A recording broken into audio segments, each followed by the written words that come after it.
Hai semua, assalamualaikum. Di video kali ini aku mau buat putu mayang kuah kinca. Ini rasanya enak banget, buatnya juga mudah tanpa menggunakan cetakan. Ini cocok dijual nanti ketika bulan puasa. Dan satu resep ini hasilnya banyak ya. Penasaran gimana cara aku buat? Ikutin terus videonya hingga selesai. Sebelum lanjut, boleh dong tekan tombol subscribe dan juga loncengnya agar tidak ketinggalan video terbaru dari aku. Kalau udah, terima kasih banyak. Yuk kita langsung aja ke cara membuat. Langkah pertama, kita buat kuah kincanya dulu. Di sini sudah ada gula merah atau gula Jawa sebanyak 120 gram. Untuk jumlah gula boleh sesuai selera. Tambahkan daun pandan sebanyak 1 lembar, garam seperempat sendok teh, dan santan sebanyak 500 ml. Untuk kekentalannya bebas ya. Kalau aku di sini kekentalan sedang.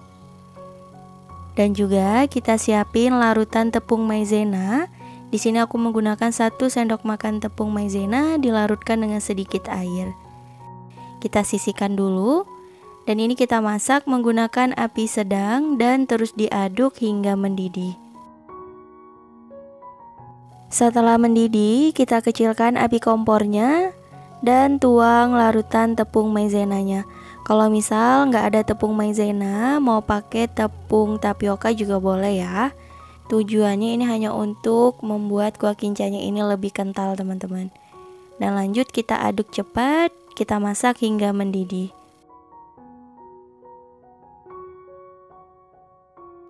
Untuk kekentalan kuah kincanya boleh sesuai selera ya. Nah, kalau udah mendidih seperti ini, kita matikan api kompornya. Dan kita sisihkan, tunggu hingga dingin. Selanjutnya kita buat putu mayangnya. Di sini sudah ada tepung beras sebanyak 250 gram atau setara 25 sendok makan. Lalu tambahkan garam seperempat sendok teh. Gula sebanyak 1 sendok makan atau sesuai selera, dan lanjut kita aduk rata. Nah, ini ngaduknya sekedar aja ya teman-teman. Kemudian kita siapin santan sebanyak 600 ml. Di sini aku pakai yang kekentalan sedang ya. Untuk santannya kita tuang secara bertahap, tujuannya untuk mempermudah mencampurkannya. Jadi nggak ada tepung yang menggumpal ya teman-teman. Nah, kita aduk rata.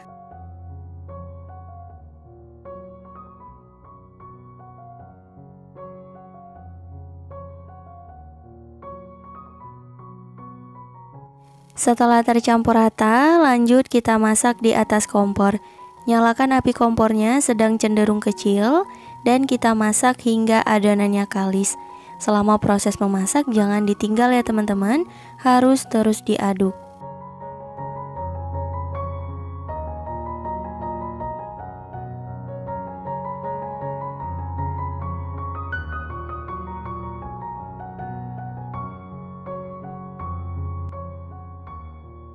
Nah, ini adonannya udah kalis. Untuk teksturnya seperti ini ya teman-teman. Bisa dikira-kira aja, jadi nggak terlalu lembek dan juga nggak terlalu keras. Lanjut, ini udah aku pindah ke dalam wadah. Untuk adonannya masih panas banget ya. Langsung aja kita tambahkan tepung sagu sebanyak 100 gram atau setara kurang lebih 10 sendok makan. Ini kita memasukkannya setengah dulu, tujuannya untuk mempermudah mencampurkannya. Lanjut kita aduk rata ya. Ini adonannya emang sedikit berat, tapi kalau pelan-pelan aja nanti insya Allah tercampur rata teman-teman.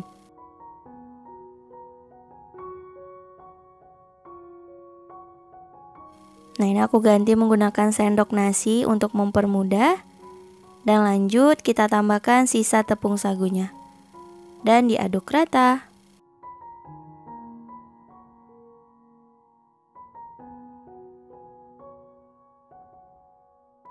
Nah, ini untuk adonannya udah tercampur rata ya. Ini aku coba ambil, mau perlihatkan ke teman-teman untuk tekstur akhir dari adonannya seperti ini. Jadi mudah dibentuk, tetapi kalau kita pegang itu masih lengket gitu ya. Gak apa-apa, lanjut kita bagi ke dalam 3 wadah dan kita beri warna sesuai selera. Kalau aku di sini pakai warna merah dan pasta pandan. Agar warna hijaunya ini lebih terlihat alami, aku tambahkan dengan warna coklat. Jadi nanti warna hijaunya bagus ya teman-teman. Dan lanjut kita aduk rata.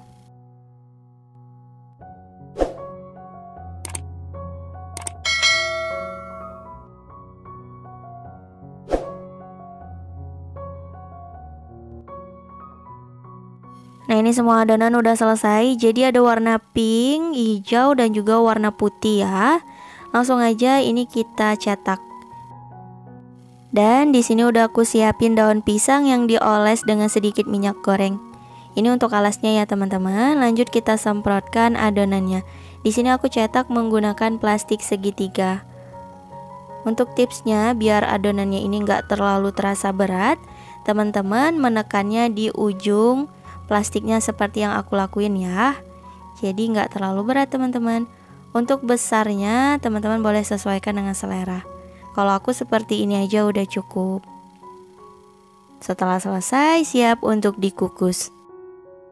Sebelumnya sudah aku didihkan air. Dan langsung aja kita pasang saringan pengukusnya. Dan ini akan kita kukus selama kurang lebih 15 menit menggunakan api sedang. Dan jangan lupa jika teman-teman menggunakan panci yang harus dilapis serbet, itu jangan lupa dilapis ya, agar air tidak menetes ke permukaan adonan. Kalau panci yang aku gunakan ini nggak perlu dilapis serbet. Sembari menunggu adonan pertama dikukus, lanjut kita cetak adonan yang lain ya. Begitu seterusnya, lakukan hal yang sama hingga selesai.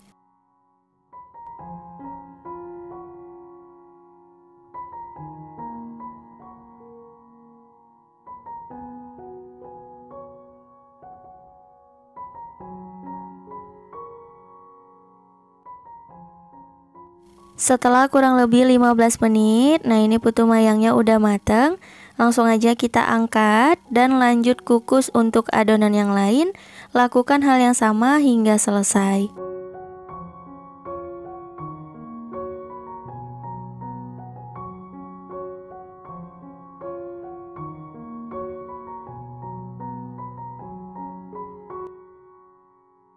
Setelah semua adonan selesai dikukus, hasilnya banyak banget ya teman-teman.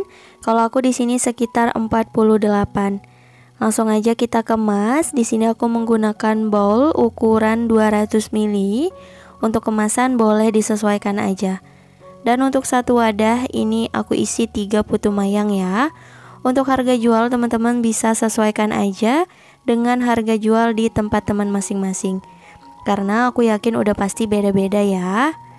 Dan untuk kuah kincanya ini udah aku bungkus ke dalam plastik klip ukuran 6x10 cm. Nah, jadi bentuknya bisa lebih cantik, higienis seperti ini.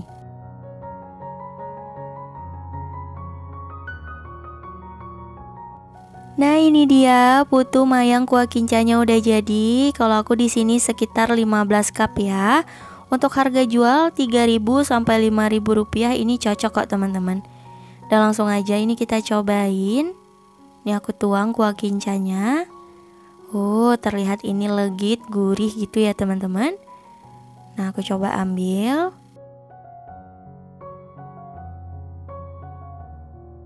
Untuk teksturnya kenyal dan juga lembut. Untuk rasanya gimana? Ini aku cobain dulu. Bismillahirrahmanirrahim.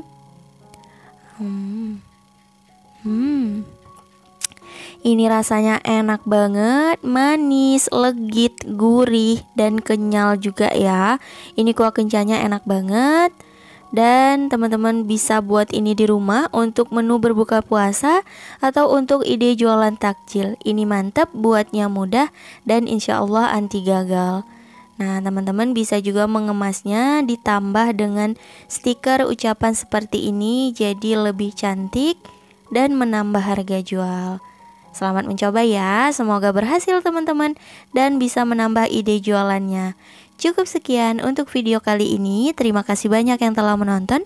Semoga video aku bermanfaat. Jangan lupa like jika teman-teman suka video aku, komen, share, dan di subscribe.